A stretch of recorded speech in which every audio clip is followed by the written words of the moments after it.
So our next presenter is Kathleen Guarino from American Institutes for Research. She is a senior technical assistance consultant. Currently, she directs AIR's national initiatives for supporting system-wide and cross-system assessment and adoption of a trauma-informed approach in health and human services settings and in education. Her work includes capacity-building projects with individual agencies, schools, and districts, state agencies, statewide coalitions, and multi-system collaboratives. She also serves as TA specialist for several federal initiatives working to address the effects of violence and trauma, including the Centers for Disease Control's Violence Prevention Technical Assistance Center, the Administration for Children and Families Runaway and Homeless Youth Training and Technical Assistance Center, and the U.S. Department of Education's National Center on Safe Supporting Learning Environments, where she recently developed the Trauma-Sensitive Schools Training Package that includes a framework for adopting a universal trauma-sensitive approach in educational settings. She holds an MA degree in counseling psychology from Boston College and a certificate in traumatic stress studies from the Trauma Center in Brookline, Massachusetts. Welcome, Kathleen. Thank you. I'm happy to be here and want to thank Tammie and Amy for all the really valuable information they've given so far. And so I think just to build on that, having a sense of the types and effects of trauma, the question really becomes, what can schools do, right, to even more intentionally address this issue? And so, when we think about addressing trauma in educational settings, that can be done at multiple tiers, right, of support. So thinking from a multi-tiered system of support perspective, I think historically the majority of interventions for trauma have been focused at tiers 2 and tiers 3, and those are still really important areas. It's very important to think about what kind of trauma-specific mental health services some students may need, but I think there's an increasing understanding that universal interventions for addressing trauma are needed, right? So really thinking about what are the school-wide strategies for addressing trauma and for really building resilience for all within the learning community that everybody can have a role to play in. So when we think about a trauma-sensitive school, we're really thinking about an educational environment where all aspects of that environment, right, from how the workforce is trained to how adults and staff in the building engage with students and families to what procedures and policies are adopted, that all of that is really grounded in what we're hearing today, right? It's grounded in an appreciation and awareness of the prevalence of trauma and an understanding of its effects. And that ultimately that system is really designed to promote resilience for everyone in the system. And, oftentimes I think that approach really can require shifts in mission, in vision, in practices, in policies, and even more broadly when thinking about school culture and climate. So what are we shifting from and to? So really it's really kind of thinking about how we shift from a more traditional perspective in educational settings to a more trauma-sensitive perspective. And for some folks, this shift will be very natural, right, and it will be very aligned with what you're already doing. And for others, this could be a more challenging shift. So, part of this is shifting from what Tammie was talking about a little bit earlier, which is how you view these behaviors, and shifting from seeing them as kind of individual deficits and that kind of what's wrong with you mentality to really trying to consider the ways that behaviors may be responses to trauma, right? Not all behaviors are responses to trauma, but I think a trauma-sensitive approach means that adults are always considering whether trauma might be playing a role. And that kind of naturally lends itself to understanding difficult behaviors as potentially being more automatic responses, right, as opposed to purposeful or planful or even personal in nature. It can become, to Amy's point, really easy to personalize. I think, the trauma-sensitive shift is also a shift from just focusing on individuals and the need to fix students to really considering the role of the broader context in the environment within which students are engaging in learning. It's a shift from viewing adult authority and control as being critical, so the concept of kind of power over, to a shift to power with. So really encouraging student and family choice and control and having that be kind of fundamental to your culture. It's also a shift from more punitive approaches to discipline to more restorative approaches, to more positive strengths-based approaches that others have mentioned. And I think it is also a shift from kind of the mentality that kids exposed to trauma, that's the kind of counseling table, right? That's sort of not my job, to the idea that there is really a shared responsibility for addressing trauma and that everybody has a role to play in that process. So, oftentimes I'll talk with folks about the idea of being able to shift perspectives from how you might see a student with your trauma glasses off, right, and what kind of labels you might use and how you might talk about folks and how you might describe behaviors, to how that might shift with your trauma glasses on. So as you're looking at kind of the slide on the screen now, kind of talking about kids using the language on the left-hand side, sort of manipulative, lazy, resistant, unmotivated, attention-seeking, lends itself to very particular responses to students, right, that often tend to be less empathic and more frustrated. Whereas kind of putting those trauma glasses on and having a different perspective allows you to see what Amy was talking about earlier, the kind of the function of the behaviors. And that can help people to kind of depersonalize and to kind of better understand why the behaviors that a child might be showing are actually very effective and they make a lot of sense given their life experiences. So when we think about what is the foundation, right, what grounds a trauma-sensitive school, what grounds a trauma-sensitive culture, we're really think about a set of core or kind of guiding principles. And these really reflect the overall, attitudes, values, and beliefs about how education is provided, right, and how the educational environment should be for kids. And so one principle is just around understanding trauma and its effects, that everybody has an awareness and an understanding of trauma, that all believe that healing happens, and not in isolation, but really in relationships. And furthermore, in relationships that are always ensuring a level of safety, that adults are always looking at students holistically and in an integrated way, that the focus is really on supporting choice, control, and empowerment for everyone in the educational environment, which isn't always easy to do, to really be striving for cultural competence and to be looking to always be using a collaborative approach. And again, some of these principles are easier spoken than enacted. So there's a lot to kind of think about that and dig into how you individually uphold these kinds of principles and how maybe your school does collectively. So I just want to give a few examples today of how those kind of guiding principles become operationalized in school settings. So one key piece of trauma-sensitive practice is establishing safety. And first, we talk about establishing physical safety, right? So making sure you have a physical environment that's well-maintained, that's well-lit, that's well-monitored. Making sure that your environment reflects the students and families and communities being served.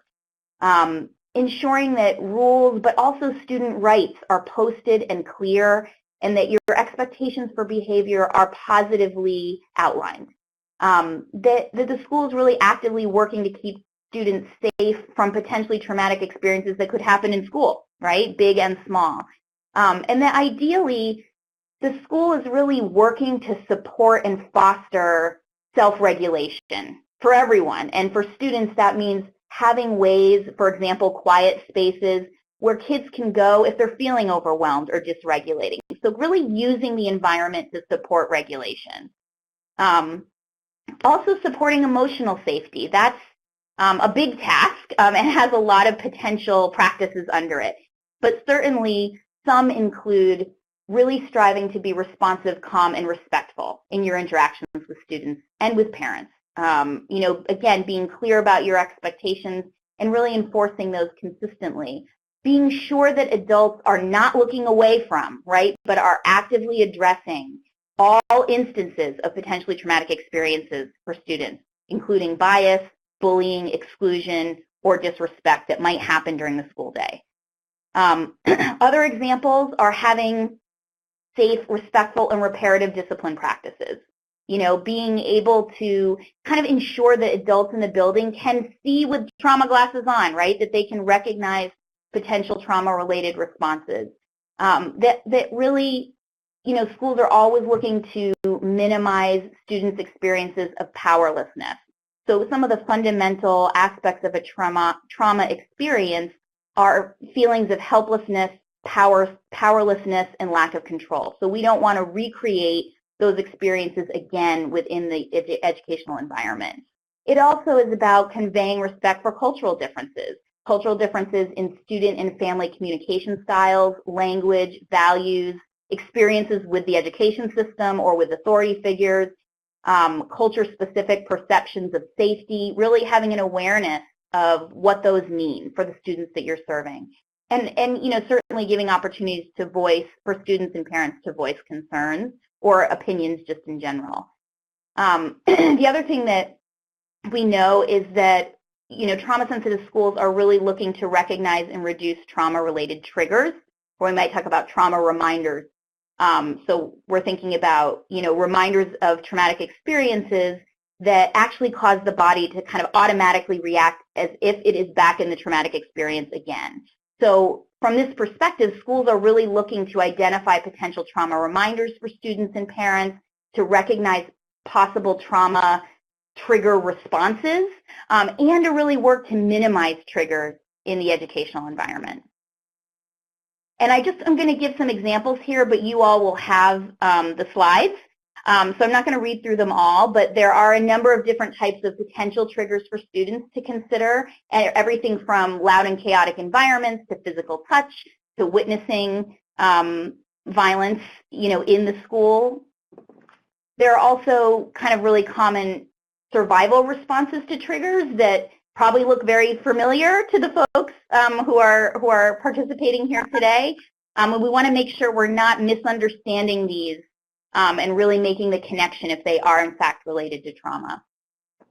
And I think we also want to be really cognizant that parents have trauma histories as well, right? And that unfortunately, in a lot of cases, trauma really can cross generations. So being aware of potential triggers for parents, including just what it feels like to be called into the school building, to not be clear about language and what's happening, but also particular groups' experiences of the education system historically have sometimes been very negative and very traumatic.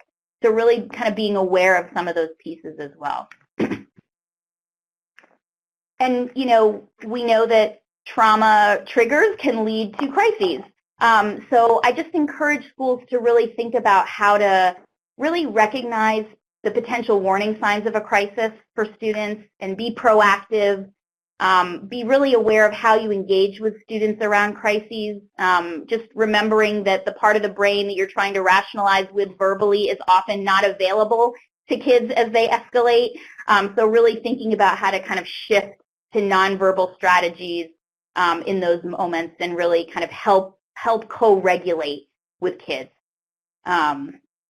And, you know, classroom strategies are very similar, maintaining clear and predictable routines, being, you know, really planful around changes and transitions, setting clear rules and expectations. These are good things for all students, right? But they're particularly critical for kids who've been exposed to trauma. Being aware of triggers, making sure you really are considering, you know, those patterns and the functions of those behaviors.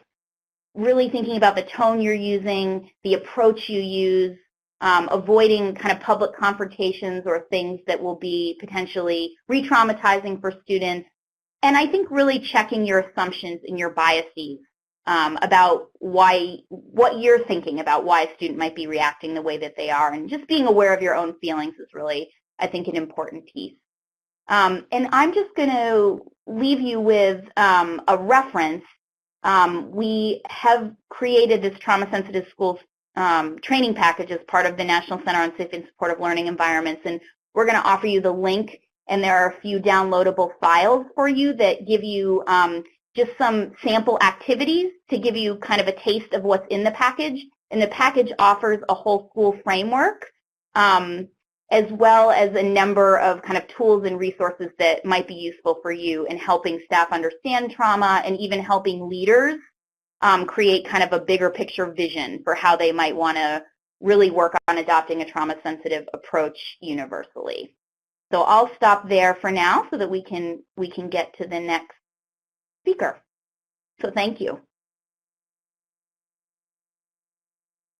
Thank you very much, Kathleen. And next we're going to have a discussion with Kimberly Eckert from Brusly High School. She's Louisiana's 2018 Teacher of the Year. She teaches high school English and serves as a reading specialist and instructional coach. Previously, she served as special education teacher, a reading interventionist, as well as a TAP mentor and master teacher. Kimberly works to create powerful classroom cultures and meaningful learning experiences that help students of all abilities progress while developing their own voice and agency. Most notably, her classes are structured around Genius Hour in order to embolden students to take on ambitious personal passion projects to enhance their own lives, school, and community. In addition to teaching, she serves as an NEA Global Learning Fellow and a Stanford Children's Lead Fellow.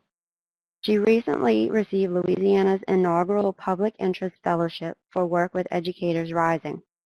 While Kimberly has received most recognition as an English teacher, she still identifies as a special education teacher and applies personalized learning models to everyone she teaches. Welcome, Kimberly. Oh, thank you. Sure. I'm going to start out with a very specific question for you. Tammie mentioned in her presentation a natural disaster that happened in 2016, a flood in Louisiana that impacted almost 85% of the residents here. Do you have any specific examples of traumatic situations that may have impacted your students or how this particular instance impacted students in your class? Absolutely, and I know that there are so many teachers that would share these same experiences, and I think what's more interesting than the fact that children experience very, very traumatic events is how sometimes we just expect them to sort of truck along as adults would, even though they have not really developed the skill set to be able to do that. So in addition to anything that has to do with natural disasters, and in our area, there are just so very many. I think there are a lot of times things that we overlook or we don't really put in the same category. Especially the last few years, I'm starting to see so many instances of trauma and re-traumatization with students that are experiencing racial issues and discrimination and microaggressions constantly, even though a lot of times people don't understand or realize that that's what's happening. Students who are trying to navigate their lives as a person that's LGBTQ in sometimes very hostile environments, including a school or a family or a peer group. Another thing, whenever we hear of shootings that happen in other states, and we don't really stop and address that or help students process that trauma and just kind of assume that since it's not happening near, that students aren't affected by it, that's another thing. So I think that, I could go on and on with students who experience, sexual assault. I'm in a high school with students who have worries about maybe undocumented status, definitely issues with poverty. But I think more than that, it's sometimes that the adults around us take for granted the fact that students aren't really equipped for that yet. They're trying to learn. And so whenever we are not sensitive to that and we just continue to truck along and think that if we ignore it, it'll go away, that doesn't really bode well for the students in our classes. So what are the common behaviors or triggers that you see in students? That's such a great question. I know Dr. Lansing touched on this, and it was interesting to me when she talked about the fact that 63% of the students in that sample had 2 or more of these experiences, these adverse childhood experiences, and then the knowledge that those threats cause children to basically fight, flight, or freeze. So when we look at all these behaviors in our classroom, it's almost like, why isn't the first thing we ask is kind of like it was mentioned earlier, what happened to you? Because those same things that we see really across anyone, I see in my classroom often. So avoidance or withdrawal, crying, knowing that's not normal to really see students just crying. That's a major call that something's wrong. Loss of interest in kids that are typically very involved. Whenever kids are sleeping, constantly. I think that that is a huge sign of they're irritable, they're angry, sort of defiance or impulsive behaviors. And then sometimes the mix of that, if I see a child that normally isn't necessarily clingy and then all of a sudden they need kind of hugs and my attention constantly, those are the types of behaviors that I see quite often. And the triggers for that, it could be anything from whenever class is too silent, if class is laughing, if there's maybe violence in the news, if we're reading things that are sad, if they experience maybe in other classes like some sort of insensitive joke about abuse or insensitive jokes about sexuality, any events or any stimuli that we may not even realize they come into contact with, all of those things might cause these behaviors to come about. So what kind of techniques or, approaches have you or other teachers at your school implemented to try to address these behaviors in students? Well, I think that I'll give you sort of a series of them that I definitely use. One of them is just awareness, and Dr. Konaté really kind of mentioned this, but awareness of myself and what I represent, my own assumptions, my own implicit bias. I'm constantly trying to develop and work through that so that my students even have a fair shot, because really I understand that even a student who may have behavior or sort of like attendance issues, I'm still spending at least 150 hours with these human beings in my class, and knowing where I stand with that is critical. Being able to notice my students, like notice who they are as human beings so that I know when something is off. At the end of the day, like it's really, I'm the first line. Like I spend so much time with these babies, and I know whenever anything is different from their normal behavior, and someone has to set the baseline. And I think that as a classroom teacher, that's really important. I work a lot on my own response. So how am I responding? Like how do I actually regulate my own behavior and emotions? Just like was mentioned earlier with Dr. Lansing, that I don't try to personalize these behaviors. I'm constantly aware of the fact that I'm modeling empathy, I'm modeling reaction. And that leads to the next thing. There's sort of like a zero indifference policy in my classroom. If we know there is a child suffering, a peer suffering in our class, I'm not going to ignore that and truck along. I may not stop class to address it, but I want to make sure that students see me interacting, or if a child's acting out, that they see me try to have some type of rapport or therapeutic rapport with those students, so that we don't have them grow into adults that ignore what we don't want to see or ignore what's not immediately affecting us, because I think that's important too, that I'm not the only keeper of coping skills and the only keeper of self-monitoring. And I think last, I really try to be very conscientious of what might reopen trauma, whatever it is. If I've seen it before, if the student has displayed behaviors, I'm very, very intentional and very, very conscientious of how to protect who they are, and also the experience of the classroom, so that we're not the direct cause of that happening again, for them reliving that. Thank you very much, Kim. And so we have some questions now from the participants for Kimberly and Kathleen. Kim, I'm going to address you first. Since you're an English teacher, one of our participants wants to know, how can we make sure that trauma is being considered when assigning readings and developing curriculum? I'm so glad that question was asked. So I've been looking at this more and more, because this is really across so many different curriculums. And I'll give you an example. I'm thinking of how many times, like in a history classroom or an English classroom, where we may talk about slavery or civil rights or Jim Crow, and how many times have we actually stopped to plan for the trauma that students will inherently feel by knowing that exactly who they are was what was targeted or enslaved. Like, I think of how insensitive sometimes we are in teaching that. And I think it goes back to my days as a special education teacher, and kind of realizing what the functional behaviors are of people, like realizing how that could really set off or cause a chain of distrust or all sorts of behaviors, because we haven't even taught children how to process trauma of being constantly told that there was a reason for their human rights to be fought for. And that's just one example. We can carry that on to so many different pieces of literature that we read. So it's equally as important whenever we're trying to select things that represent lots of different cultures or issues, that we are more so intentional in planning how we're going to attend to that. And what are we going to do to support the children who are going to experience any sort of common thread they may feel to those events in history or those characters experiencing similar things? Thank you so much. Kathleen, I have a question for you. Given that most teaching experiences function on models of compliance and re-traumatize children through experiences of powerlessness, what do you point teachers to for alternative models that offer children power?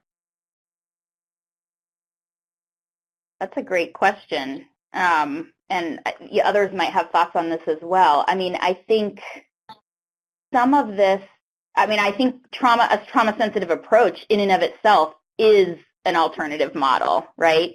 But I think that there are a lot of ways that schools are looking to engage and really, truly involve students, both in the classroom, right, in how the classroom functions, in the classroom culture, in what the sort of rules of engagement are going to be, to how the school functions and their voice in that. I think that's a very intentional shift that a lot of schools have made to use a more collaborative approach. So I guess in some respects, I think it really is examining, you could start as a teacher by examining your current practice, right? And what does it look like in your classroom, and what are the ways that you actively use a model of power with versus power over, and where do you see the power over kind of winning out? So there may be other folks on the phone that have very specific curricula or models, but I think some of it is really just taking time to examine what you're currently doing and really thinking about what does power with look like in your context. What can you reasonably do, right, in the context of the school day to offer that? Thank you so much. Okay, participants, we are going to be very mindful of your time today. Thank you for spending it with us. We have several slides worth of references that you will get when we make this webinar public.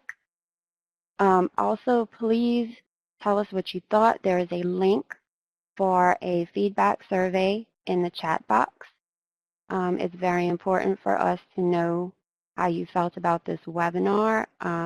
Feel free to ask additional questions either in the chat box or by email, and we will try to make sure that everyone's questions get answered in a follow-up.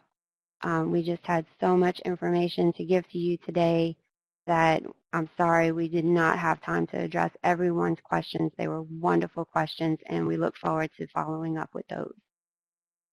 So, if you would like to visit our website, you can look for other resources that the REL Southwest has available to you. If you have any questions about this webinar, you can email Lacey Wood at the email address